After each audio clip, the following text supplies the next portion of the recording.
अस्सलामुअलैकुम, पाकिस्तानी प्रोफाइल्स में खुशामदीद। मैं हूँ हिबा नाज और मेरे आज के मेहमान इंडस हॉस्पिटल के सीईओ हैं डॉक्टर अब्दुल बारी खान। अस्सलाम वालेकुम सर। वालेकुम सलाम। क्या हाल है आपके? अल्हम्दुलिल्लाह बिल्कुल। सर, आप मुझे अपनी तालीम के बारे में, आपके प्रोफेशन के बारे में बताएं।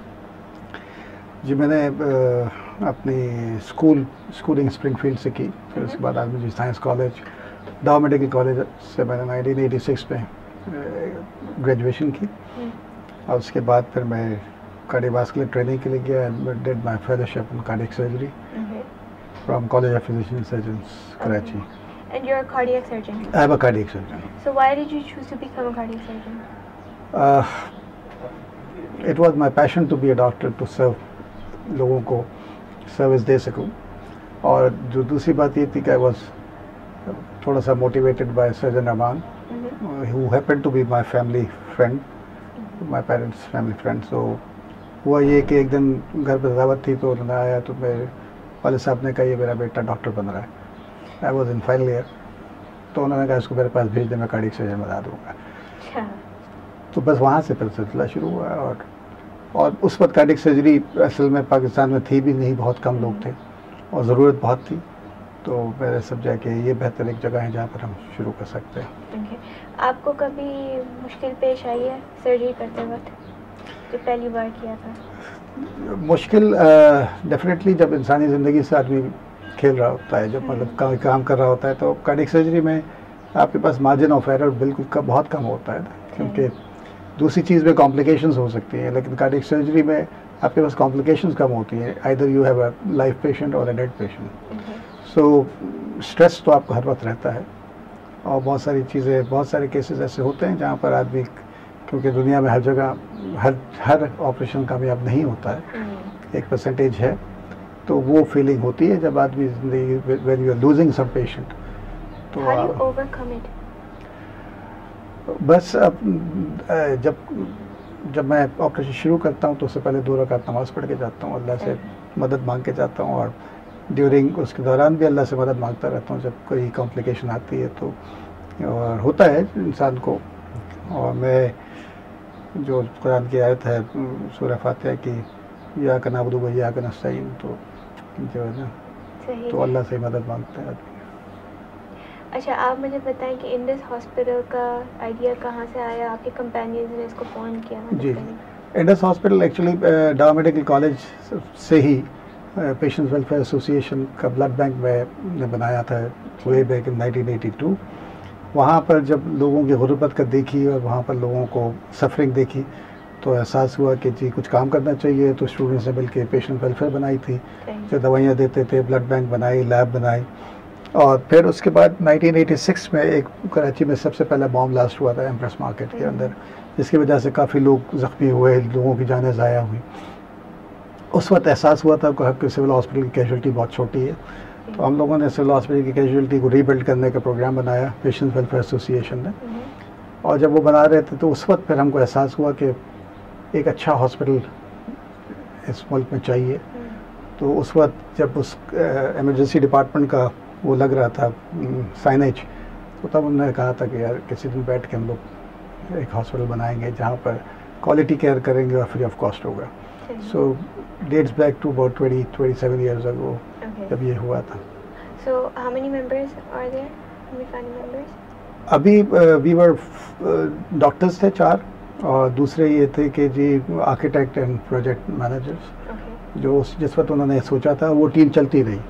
इस दौरान हम बहुत सारे काम करते रहे। मैंने कार्डियक सर्जरी में NICVD में कुछ एडिशंस की, थिएटर्स और ICUs। फिर सिविल हॉस्पिटल में जब मैं अपॉइंट हुआ as assistant professor, I had no ward, तो मुझे ये भी कह दिया कोई फंडिंग नहीं।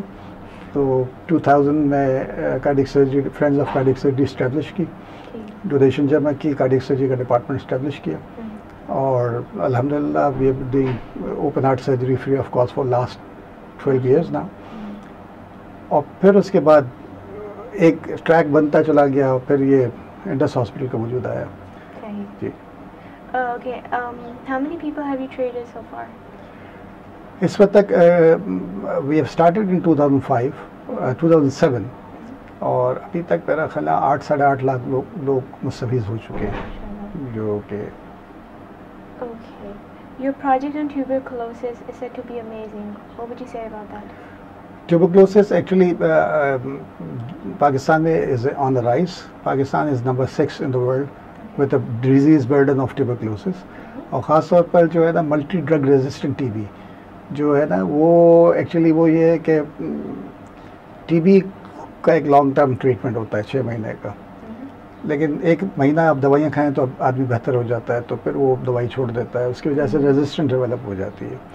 सो we have lot of resistant tuberculosis, जिसके ऊपर हमने एक पायलट प्रोजेक्ट किया. पाकिस्तान में कैपेसिटी नहीं थी कल्चर करने की, हमने एक लैब डेवलप की, WHO से उसकी अप्रूवल कराया, WHO से. फिर उसके बाद because of that lab Pakistan was enable to apply for a grant to global fund, और $153 million की ग्रांट पाकिस्तान को मिली है फॉर नेक्स्ट 5 years.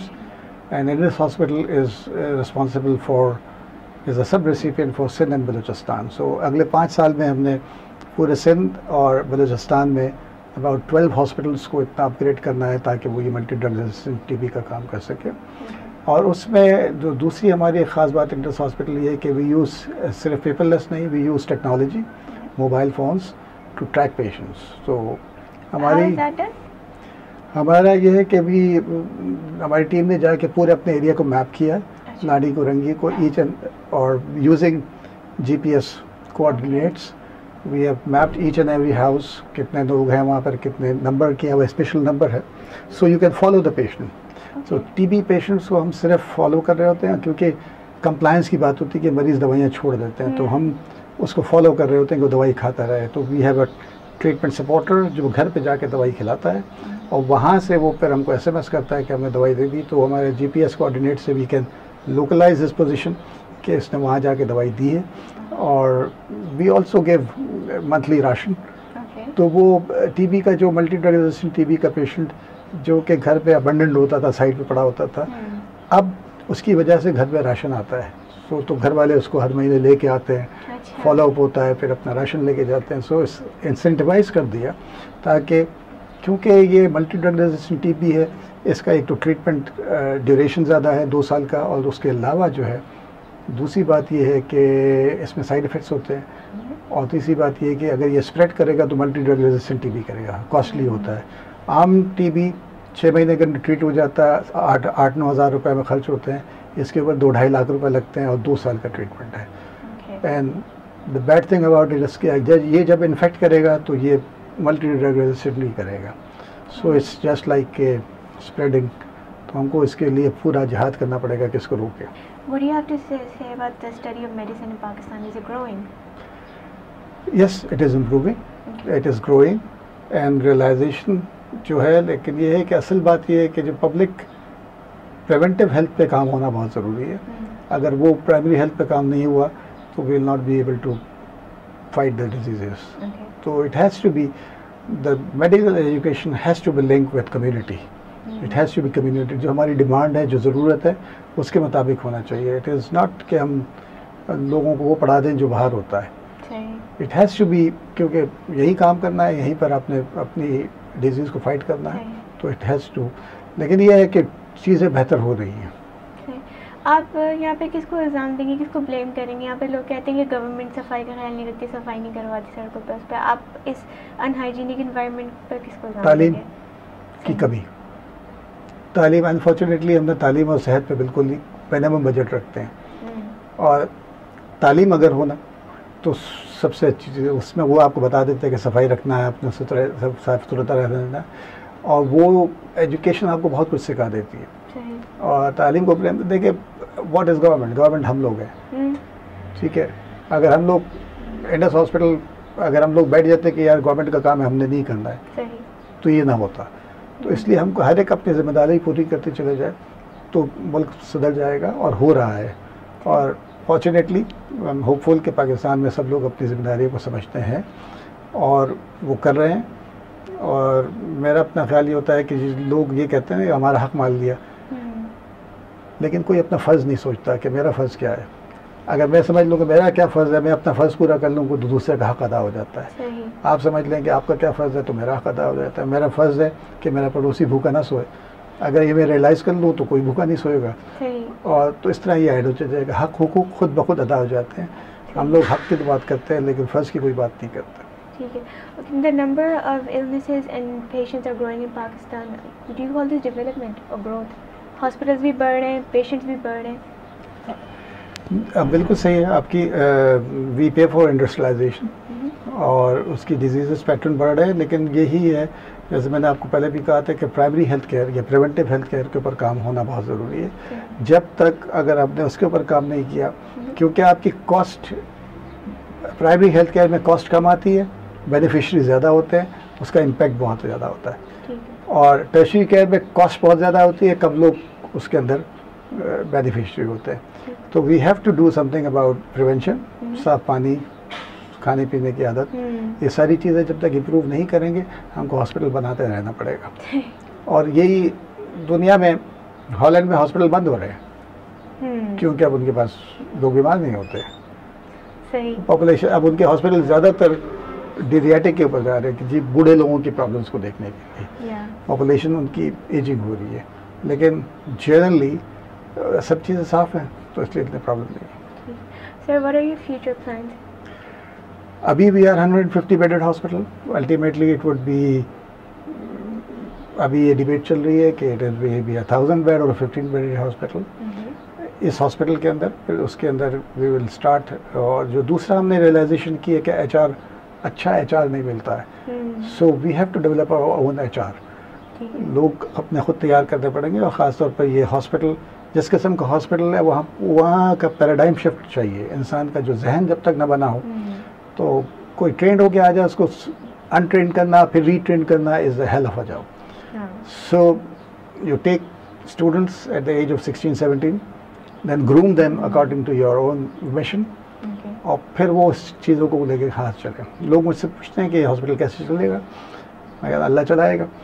लेकिन ये है कि वाकई अल्लाह चलाता है, क्योंकि हमारे बस में नहीं है। आज 5 करोड़ रुपए महीने का खर्चा है, लेकिन अल्लाह में भेज देता है। लेकिन उसके लिए हम एफ़र्ट लगाते हैं। उसके लिए इंसान ज़रूरी है, अच्छे इंसान, अच्छे एफ़र्ट करने वाले लोग मौजूद हैं। पैसे तो होते हैं दुनिया में हर जगह, और लोग ढूंढ रहे होते हैं अच्छी जगह के जहाँ पर वो दे सकें। And they want train people, dedicated, passionate people. तो इसलिए जब तक हम प्राइवेट हेल्थ पे काम नहीं करेंगे चीज़ें ठीक नहीं होंगी। So your message to our youth? I'm very hopeful of the youth, क्योंकि जो लोग काम कर रहे हैं और आजकल यूथ बहुत ज़्यादा इन चीज़ों को रियलाइज़ कर रहा है कि एजुकेशन और हेल्थ के ऊपर बहुत काम हो रहा है, और लोग मुख्तलिफ़ तरीके से अपना इनपुट डाल रहे हैं। और जैसे एक जगह में बहस हो रही थी, लोग कह रहे थे पाकिस्तान में करप्शन ये हो गया, हम इतनी पस्ती में गिर गए हैं, ज़मीन से भी नीचे चले गए हैं, तो आई डिफर। मैंने कहा नहीं, तो कहने लगे आप कैसे कह रहे हैं, आप ऑप्टिमिस्टिक है। मैंने कहा नहीं, बात ये है कि गवर्नमेंट से हेल्प नहीं हुआ तो लोगों ने हेल्थ अपने हाथ में ले लिया, उसको करना प्राइवेट सेक्टर हो या पब्लिक या NGO सेक्टर हो। इसी तरह एजुकेशन को देखना, प्राइवेट सेक्टर ने कर लिया। आज कोई हफ्ते 10 दिन पहले की लिमिटेड रिसोर्सेज अवेलेबल, पाकिस्तान की जो ग्रोथ है it is fourth, every fourth Pakistani person is an educated Pakistani, जो कि इतनी लिमिटेड रिसोर्सेज के साथ पाकिस्तान में। तो लोग एफर्ट है, यही यूथ है। सारे आप जब भी देख लें, कोई किसी ने 22 A+ ले लिया तो किसी ने ये कर लिया, and the resources which we have available, it's remarkable. Thank you for coming sir. Thank you. आज के लिए सिर्फ इतना ही। मज़ीद प्रोफाइल्स के लिए you can log on to pakistaniprofiles.com।